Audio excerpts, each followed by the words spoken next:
Hi, I'm Freya from Ohio. Please like and subscribe. I belong to a home that was filled with happiness and love, and my dad worked very hard to give us the best life. Once when I was 4, Dad spent an entire weekend building me a treehouse in our backyard. This is your special place. You can always come up here and look at the beautiful sky. Thank you, Daddy! And when your sister grows a little taller, promise me that you'll share this treehouse with her and always be happy together. I promise. My sister Iris was 2 years younger, and I loved her to bits. I would dance for her, and she would laugh like crazy and clap her little hands. When I turned 6, Mom bought us walkie-talkies, and we had so much fun hiding from our parents. The coast is all clear here. Over. I see Mom's red hair. Over. Okay, I'm climbing down. Over. As I climbed down from the treehouse, I saw my aunt and my cousin enter our yard. I ran to greet them, and so did Iris. Freya and Iris, you've grown so big. Our cousin Shirley was the same age as me and stood very quietly without even a smile on her face. Just then, I noticed that they had 2 big suitcases with them. Are you going on holiday, Aunt? Yes, we're here for the holiday. Just then, Dad came out and helped Aunt with our bags. Aunt and Dad were twins, and he cared about her deeply. I was happy to have them around until Mom took me aside and spoke to me. Freya, you will move into Iris's room and share her bed. But Iris's bed is so small, Mom. I know, honey. It's just until your aunt finds a job and moves out. How long will that be? Just a few months. But months turned into years, and I was 10 and still squeezing into Iris's bed. My aunt didn't find a job, and Dad had to let her stay since they only had each other. And slowly, Aunt and Shirley started to become a nuisance. Yeah. Once in 7th grade, Mom had planned a party for me and Iris for being top achievers at school, when Aunt suddenly said she felt really sick. Maybe you should have the party on another day. I'm so unwell. Shirley must have caught it too. Look, she feels so warm. It's possible what we have is contagious. But I've already bought all the food and invited the guests. I can't cancel everything just a day before the party. Maybe you two could just stay in your room, Aunt. Oh, so you want me and my daughter to stay in the rooms like we are outcasts? Did you hear what she said, brother? We aren't good enough for their party. They always make us feel like we're living on their charity. What? She didn't mean it like that. Aunt started coughing loudly and Dad took her to her room. When he returned, he asked us if we could cancel the party. But Dad, Iris, and I already invited all our friends. My mom is sick and I think you should listen to your dad. It does seem insensitive to have a party when she's unwell. We can have it another time, please. It was so hard to say no to Dad, so we canceled it. And just then I caught sight of Shirley grinning as she walked away to her room. She and Aunt were such drama queens. And the worst part was that Shirley was in the same class as me. In 8th grade, I got selected to be the class president. And just as I was about to give my first presentation on all the changes I wanted to make, I stared at the projector in horror. Instead of my slideshow, it was a video of me singing and doing a stupid dance in front of my mirror at home. That's your president trying to be Beyonce. Gosh, how stupid does she look? Shirley, you're a wicked witch, just like your mother! She got up and pushed me against the chalkboard, and I took the duster and buffed her face white. Seconds later, everyone around us was laughing as we broke out into a full-scale catfight. But the teacher was not impressed by my behavior. Freya, I'm taking away your position as class president until you learn to lead by example. Hitting someone's face with a duster is not leadership material. But she pushed me! And you called her mother a witch? Later that afternoon, while I was doing my homework, Aunt came and sat next to me with her tea, and she poured it all over my books. Hey, what are you doing? This will teach you to watch what you say about me. I'm a witch, huh? I'm telling Dad about this. Go ahead. I'll just say it was an accident. He will never believe you over me, his beloved sister. And she was right. Dad didn't believe me. Freya, I'm sick of you disrespecting your aunt. When your mother gets back from the store, we're having a family meeting. But Mom had been gone for hours, and she wasn't even answering any calls. We were beginning to feel worried, but just then, a car drove up to the house, and Mom thanked a strange man as he dropped her off and drove away. What happened? My car's engine suddenly heated up and my phone was dead. Luckily, my boss was driving by, so he offered me a ride. Oh, I'm sorry. I'll get your car towed and fixed. I just couldn't help noticing the way that man looked at you. What way? What are you trying to say? Nothing, just saying. My aunt was on a mission to stir up trouble between my parents. And later that evening, while Mom was in the bathroom, I found Aunt digging in Mom's bag. What are you doing? Why don't you go up to your room and read a book, dear? Not until you tell me what you're up to. I'm looking for a painkiller for the headache you're giving me. Ah, there it is. She took it and left, and I told Mom right away, but she checked her bag and said everything was in place. But just a few days later, it was Dad's birthday, and Mom bought him some new shoes. Oh, I was expecting a Rolex watch. Ha ha ha, really? Well, honey, that's quite an expensive gift. But you used our credit card to buy it 2 days ago? I got a message on my phone? What? No, I didn't. Mom and Dad got into an argument on his birthday, and then Aunt came along to make things worse. Oh, I think I know who your wife bought the watch for. It was for that same man who dropped you off last time. You know, her boss. And how would you know that? I'm my brother's sister, and I see everything that goes on around here. I won't let anyone betray him. I've had enough of this nonsense. Who do you believe, me or her? Dad believed Aunt. And that day, Mom packed her bags and took me and Iris with her. Mom rented out a small apartment, but things were not easy with Mom's small salary, and Dad only paid for our school fees. And soon after, things got even worse when Iris started to feel sick. When Mom took her to the doctor, we got the scariest news ever. Iris had a problem with her heart, and she needed a donor. Oh, Mom, why is this happening? I don't want anything to happen to Iris. And nothing will. We have to stay positive, honey. Iris had to stay at the hospital for a while. And one day, Dad came to visit with Aunt and Shirley. But when the adults weren't in the room, Shirley turned to Iris and said, Now because of you, your dad might lose our house. What are you saying? Don't listen to her, Iris. He's paying for your treatment, stupid. He can't afford the mortgage payments on the house. Thanks to you, we'll be homeless soon. It was never your house to begin with. Get out of Iris's room now. Later that day, I started to do some research on heart donors, and I was surprised to find applications on a funding program called the Heart Foundation. I quickly applied, telling my story, and sent it with fingers crossed. When I told Iris about it the next day, it made her really happy. Even though our family is no longer the same happy family, I'm so glad that I have you as my sister and best friend. I hugged her and then turned on the music on her phone, and I started dancing for her like old times. And she laughed so much. Back at school, I struggled to keep my grades up because of everything that was going on. And one day, Shirley scored higher than me in math and couldn't stop rubbing it in my face. Now that I'm the smarty pants of the family, I'm gonna tell my uncle to throw me a party.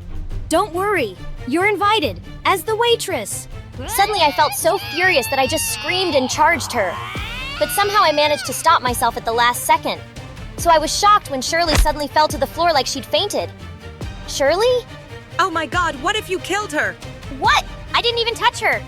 No, I saw you. Her friend ran off to call the principal. Shirley was rushed to the hospital, where she was just fine soon after.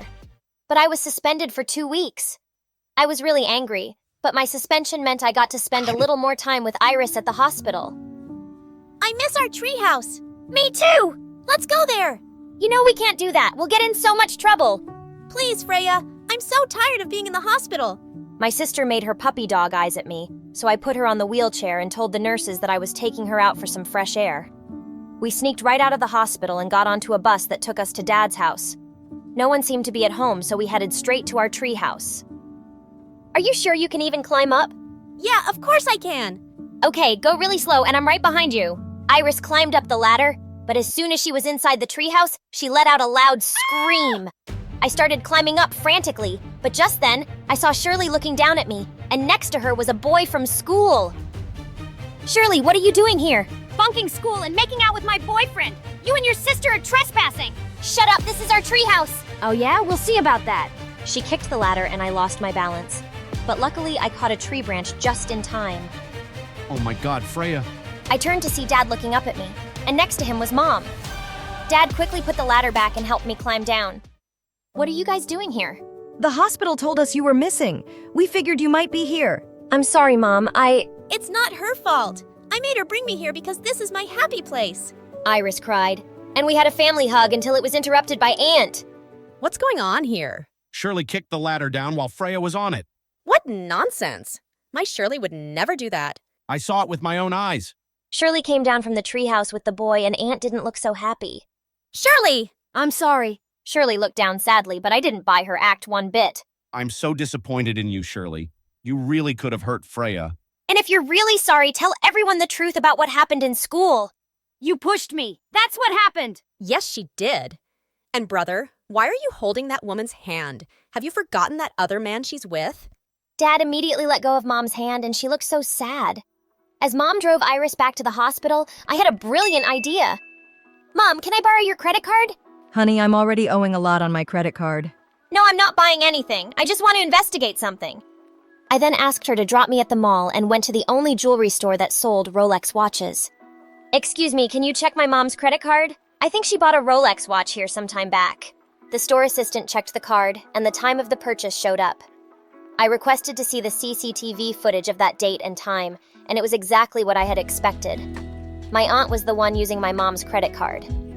I made a copy of the video on my flash drive and left. I was on my way to Dad's office when I got a phone call that made me yell out with excitement. Iris's application for the donor heart was approved. My sister was going to get a new heart, and she would be completely okay. When I reached Dad's office, I showed him the video from the jewelry shop. Oh my God! I don't know what to say. She's my only sister. Why would she do this to me?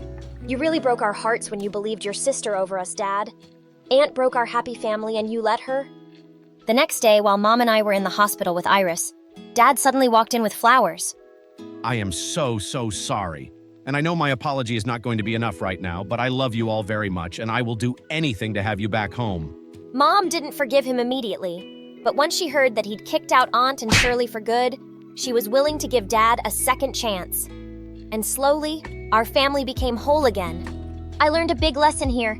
Always look for the truth, even if it hurts. A good leader is a truth seeker. Hi, I'm Rapunzel from Armenia. Please like and subscribe. When I was little, my mom and I moved a lot. We changed towns every few months. And I couldn't help noticing that I was different from the people around me, even Mom. Everyone had dark eyes and hair, so my blonde curls and green eyes attracted attention.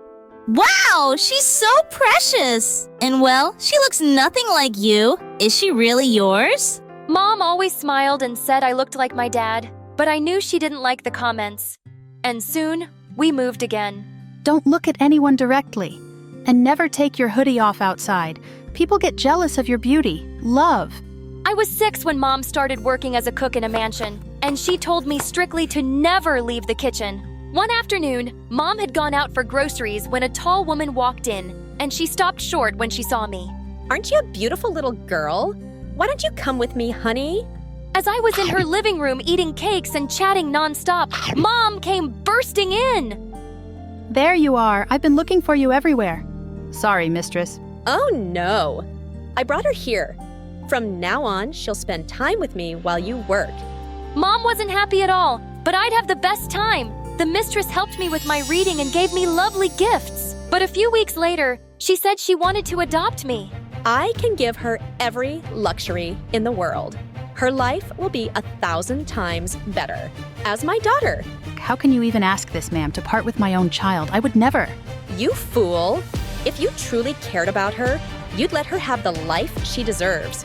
Also, I looked up your records and there's no birth certificate for any child of yours. Leave her with me and we can keep all our little secrets. She reached out for my hand, but I grabbed hers and bit it hard. She screamed as Mom and I ran. Pack your things quickly. Hurry.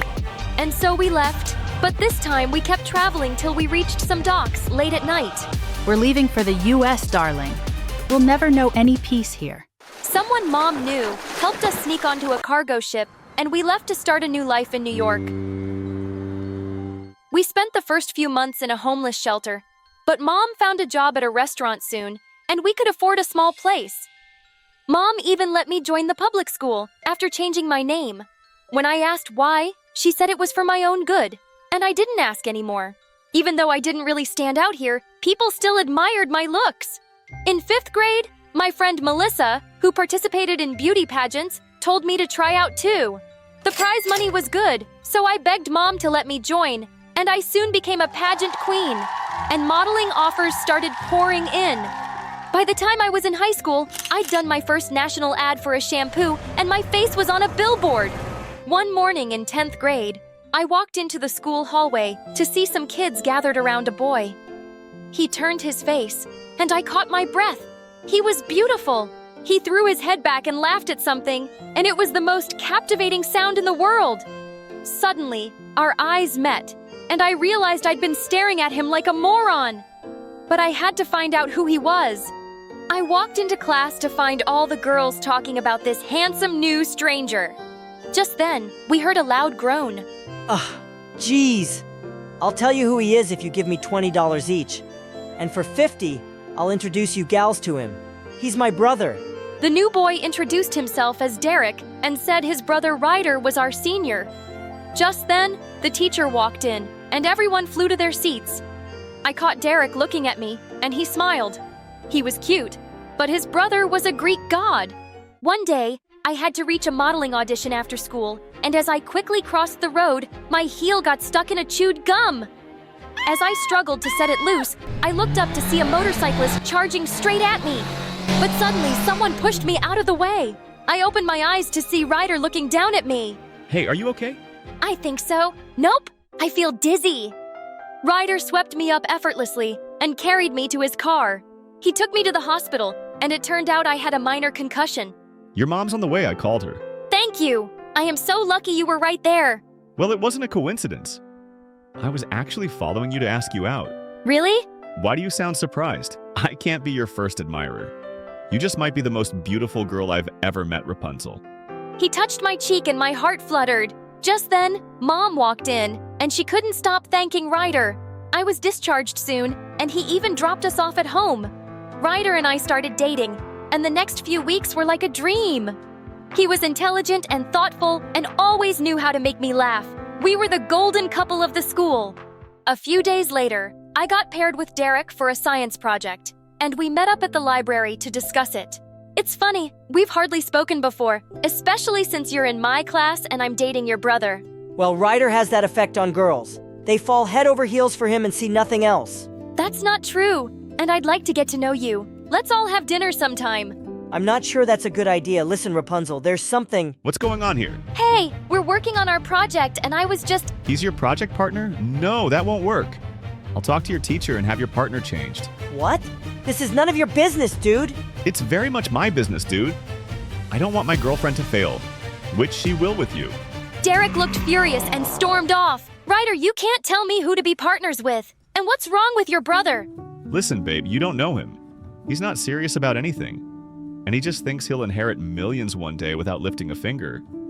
I'm already working with Dad and his company, and freeloaders like Derek just bother me.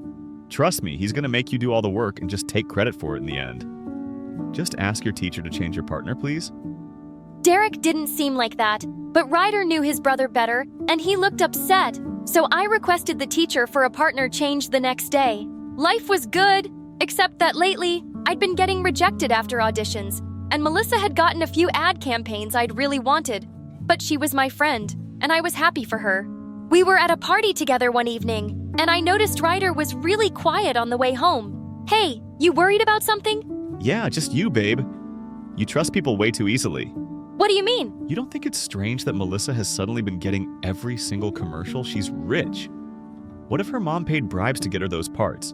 What? No! Melissa would never do that. She's the one who got me into modeling. And she probably regrets it now since you've been doing so much better than her. Jealousy can really change people, Rapunzel. Trust me, I know. His words made me uneasy, but I decided to ignore him. But a few days later, Melissa and I were at an audition for a lipstick commercial, and she kept forgetting her lines. I had a flawless audition, so I was shocked when Melissa was selected again. Hey, I was so sure you'd get that. Yeah, me too! Wait, why do you sound mad at me? I'm just as surprised. Oh, drop the act! It makes no sense you'd get selected unless you paid your way in. What, are you crazy? I can't believe you'd stoop so low. Ryder was right. He said this about me? Rapunzel, you've known me since we were kids. Why are you letting this guy? He's my boyfriend! And he's clearly less naive than I am. Melissa and my other friend stopped talking to me after that, and it just made me angrier that they all took her side. Thank God I had Ryder.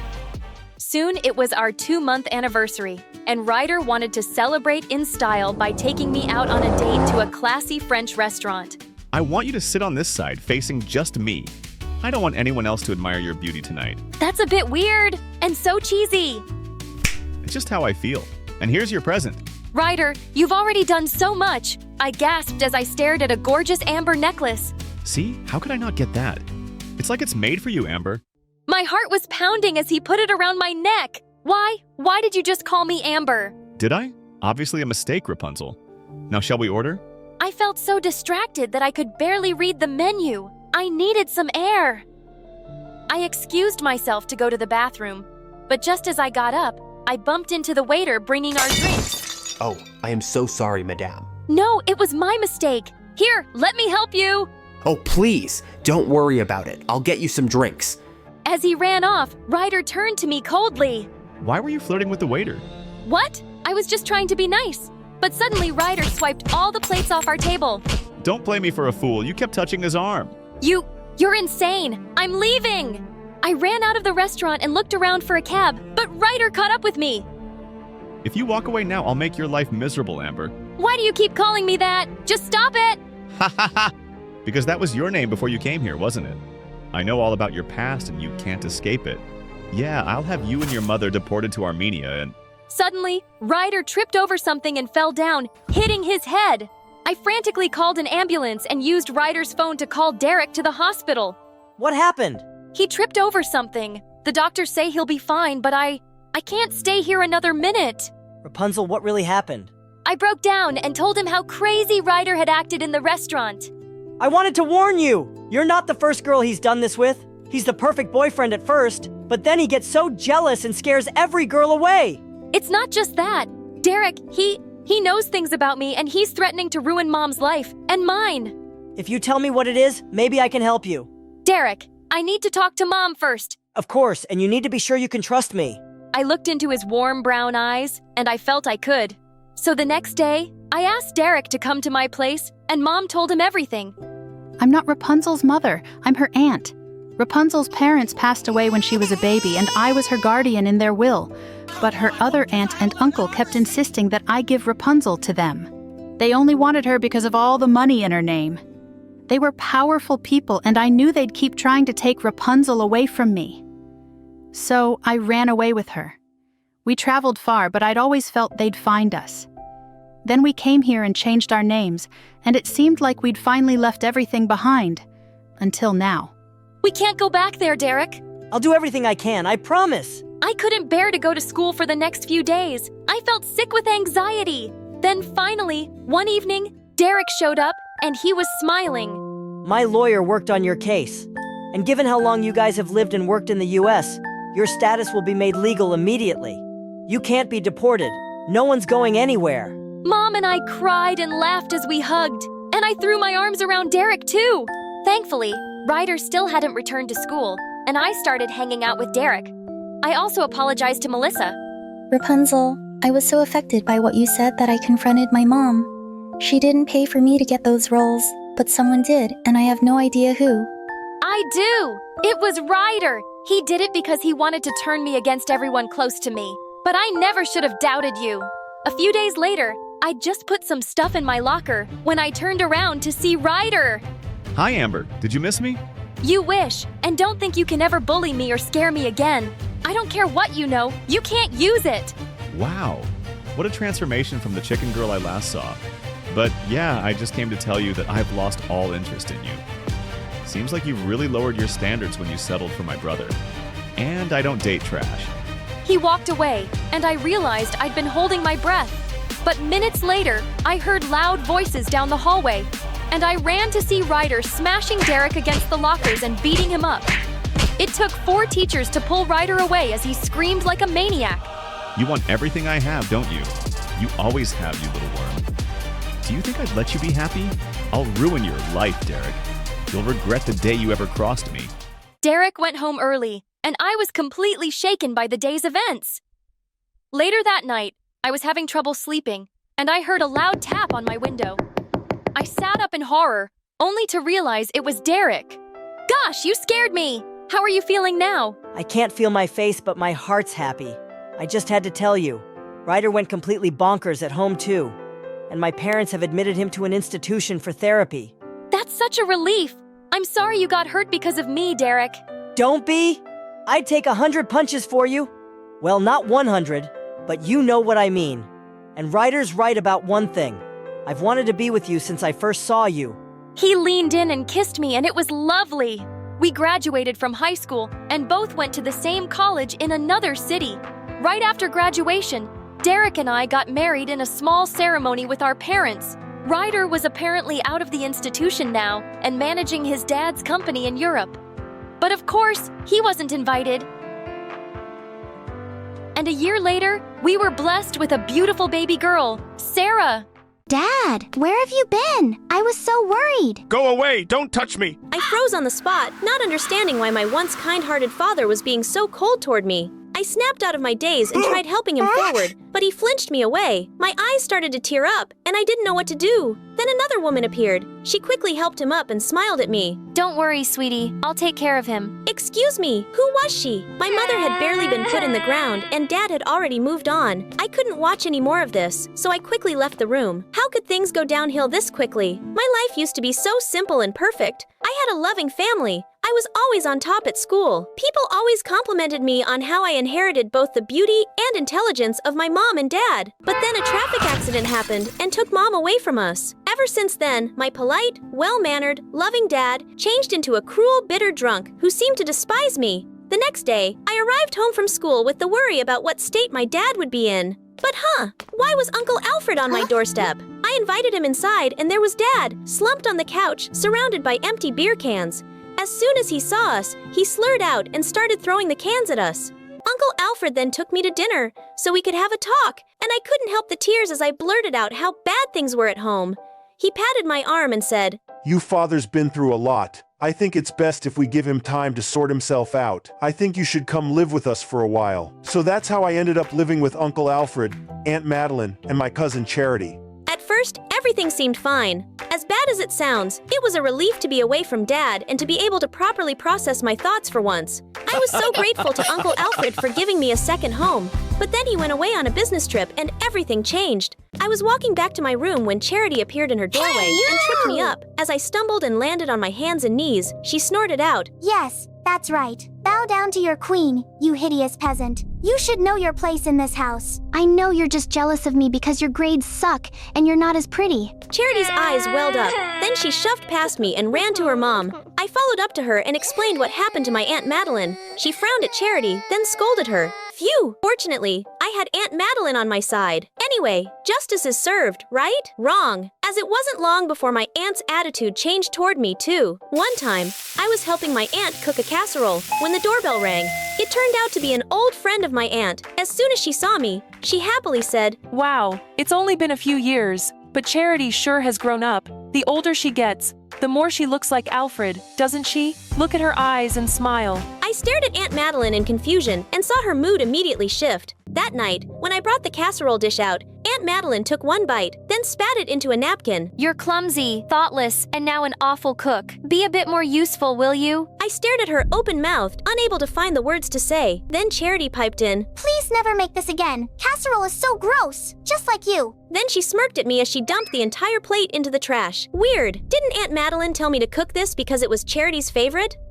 It seemed like life in this house wasn't going to get any easier. Over the next week, their mocking and snide comments continued. One day, I styled my hair in a different way, and Charity snickered at me. What's that? It looks like you got a lobster on your head. Have you ever considered dyeing your hair, by the way? Because blonde really doesn't suit you. On another occasion, I was invited to a party, so I put on this cute dress. But when I walked downstairs in it, they both stared at me. My aunt said, "Oh dear, is that piece of rag making you look even chubbier than usual? Or is it because you've been so well fed living with us?" Another time, I was sitting at the breakfast table, dabbing lip gloss onto my lips. Stop! As I tried to grab it back, she snickered out. What for? Putting this on your gross lips just makes you look desperate. No one wants to kiss you anyway. Gosh, my patience with this girl was wearing very thin. Worse still, Aunt Madeline overheard the whole thing, but she just laughed. I didn't understand why they were being like this. I knew I wasn't ugly or fat, and far from it. I know I'm pretty, as I was always complimented on my glossy long hair. Well, until I moved here anyway. This was so confusing. Why were they jealous of me? It turns out that being too beautiful was not easy. Things got trickier when my dad, who's also the school principal, returned to work after his time off. He totally ignored me, and it made me feel terrible. Then I arrived home from school to Aunt Madeline fussing over me and asking if I wanted anything to eat. Huh? What? Oh, I see. Uncle Alfred was back from his work trip. Ugh, it was time I exposed this mother-daughter duo's fake act once and for all. So that evening, I volunteered to cook. Yep, you guessed it. I made the casserole dish. As I brought it out, Charity accidentally shouted, "Ew! I already told you I hate this dish." Aunt Madeline turned pale, and Charity gave this gawping, shocked look. Then I dropped to my knees and pleaded, "I know I'm wrong. Please don't punish me anymore. I don't want to sleep in the basement again." Uncle Alfred looked very confused, so I continued, "I forgot that Charity hates this dish. I've been punished several times, but I still keep on messing up. I'm the one to blame." What is this? I go away for a few weeks and come back to carnage? He ordered Aunt Madeline into their room for a private chat. "We're not even related. Don't expect my mother and I to be nice to you," she said, then stormed off. What? What did Charity mean? Of course we were related. Aunt Madeline was my dad's sister, right? I wanted to know what was going on, so I hid behind the door and listened in on their conversation. Tell me the truth. Teresa is your child with Claire, isn't she? I was taken aback. Claire? My mother. Had I misheard her? I know. Mark told me. The day Claire had the accident, they ran some blood tests, and he found out Teresa's blood type didn't match his. Obviously, she's not his biological daughter, and she looks just like you. Now tell me, did you and Claire cheat behind our backs? You used to be in love with her before you married me. So Dad treated me like that because he found out I'm not his own daughter. And Alfred and my mom used to be in love before she got married to my dad. Explain to me. Enough. I have nothing to explain to you. Hearing footsteps toward me, I rushed to my room, closed the door, then crawled into my blanket, pretending to be asleep. Suddenly, I heard the door open. It was Alfred. Teresa, let's get out of here. I packed a bag and left with my Uncle Alfred.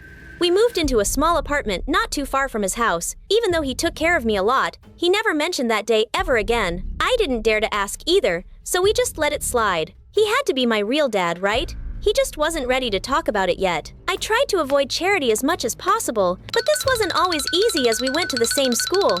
It wasn't like I was scared of her or anything. It was just awkward. Then one day, I walked along the corridor to see flyers stuck to lockers, doors, windows, and floating around the floor. They all had a picture of my face on them, and scrawled across them was "This fraud is the product of her cheating mom and a married man." Everyone was giving me dirty looks and whispering about me. I panicked and rushed out of there, but I wasn't looking where I was going, and bumped straight into a jock, and standing next to him was Charity. "Enjoy the fame.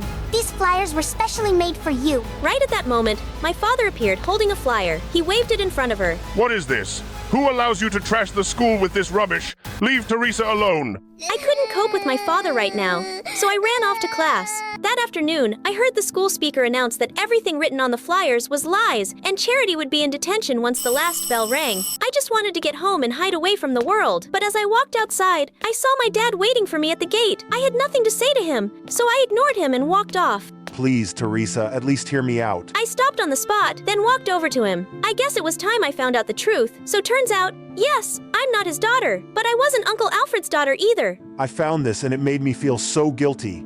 He said he showed me an artificial insemination certificate file. Turns out, after years of trying, my parents went to run some tests, and my dad was diagnosed as infertile. Mom didn't want him to be upset, so she secretly got artificial insemination and gave birth to me. It was never your mom's fault, and I was wrong to treat you like that. I'm so sorry. A fresh ran of tears streamed down my face with each word. I heard from him. Teresa, I'm so sorry that us adults' selfishness and bitterness has hurt you. Alfred and I will do anything to make it up to you. Even if you want to find your biological dad, we'll try our best. Him and Uncle Alfred, thinking there's no need to, as I've already got two amazing dads.